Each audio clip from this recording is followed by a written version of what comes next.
Sachin police સ્ટેશનમાં બે અનડિટેક ચોરીના અલગ અલગ ગુનાઓ દાખલ થયેલ છે. બે અનડિટેક ગુનાઓ પૈકી એક ગુનો વક્તાણા ગામે જે બુલેટ ટ્રેનનો પ્રોજેક્ટ ચાલે છે, આ પ્રોજેક્ટમાં જે ટ્રેક જે લિંક કરવા માટે એક પ્લેટો વપરાય છે, એ પ્લેટ, એના સિવાય બોલ્ટ, પછી જે ઉપર કવર કરવા માટેના જે વાયસર અને જાપાનીઝ કંપનીની સ્પ્રિંગ, એમ ટોટલ 3,52,121 રૂપિયાનો મુદ્દામાલની ચોરી થયેલી હતી, જે સંબંધે અનડિટેક ગુનો રજીસ્ટર કરવામાં આવેલો હતો. તે સિવાય એક બીજો અનડિટેક ગુનો રજીસ્ટર કરવામાં આવેલો છે. તેમાં સચિન હોજીવાલા ઇન્ડસ્ટ્રીયલ એસ્ટેટમાં એક ETP earthing and solution private limited company છે, તેના ગોડાઉનમાંથી લોખંડની પ્લેટ અને લોખંડના સળિયા એમ મળી અને કુલ 1,15,480 રૂપિયાના મુદ્દામાલની ચોરી થયેલી હતી. એ પણ ગુનો અનડિટેક હતો. આ બંને ગુના અનડિટેક હોવાથી એને ડિટેક્ટ કરવા માટે અને આરોપીઓને શોધી અને મુદ્દામાલ રિકવર કરવા માટેની દિશામાં સ્થાનિક પોલીસ સ્ટેશનની અલગ અલગ ટીમ અલગ અલગ દિશામાં કામગીરી કરી રહેલી હતી, તપાસ કરી રહેલી હતી.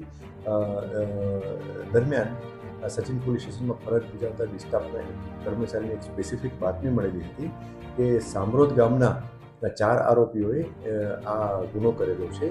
તો જે અનુસંધાને આ બાતમી મળેલી હતી, એ 4 આરોપીઓને પોલીસ સ્ટેશન લાવી અને એમની પ્રાથમિક પૂછપરછ કરવામાં આવેલી, તો એમને ગુનાની કબૂલાત કરેલી હતી.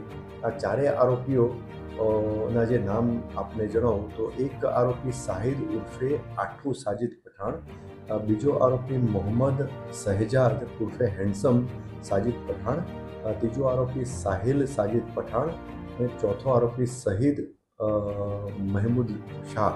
આ 4 આરોપી સચિન પોલીસ સ્ટેશનના સામરોદ ગામના રહેવાસી છે. આ 4 આરોપીઓ પૈકી એક આરોપી મોહમ્મદ શહેજાદ ઉર્ફે હેન્ડસમ સાજિદ પઠાણ એ અગાઉ આ જે બુલેટ ટ્રેન પ્રોજેક્ટમાં અગાઉ સિક્યુરિટી ઓફિસર તરીકે ત્યાં કામ પણ કરતો હતો અને એ પછી ત્યાંથી એને નોકરી છોડી દીધેલી હતી. તો આ એક ટૂંકમાં જાણકાર હતો. અને આ 4 આરોપીઓની પૂછપરછમાં આ જે મુદ્દામાલ જે ચોરી કરેલો છે, એ એમણે એક લાજપુર ગામમાં રહેતા મોહમ્મદ હનીફ નિઝામુદ્દીન સૈયદ કરીને જે છે એને વેચેલો હતો.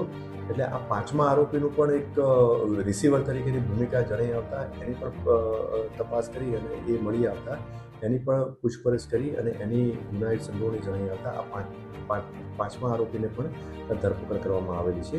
આમ આ 5 આરોપીઓની ગુનાના કામે ધરપકડ કરવામાં આવેલી છે અને જે ચોરીમાં ગયેલ મુદ્દામાલ પૈકી 1,15,480 રૂપિયાનો મુદ્દામાલ રિકવર કરવામાં આવેલો છે અને અન્ય મુદ્દામાલ રિકવર કરવાની દિશામાં પણ તપાસ હાલમાં ચાલુ છે.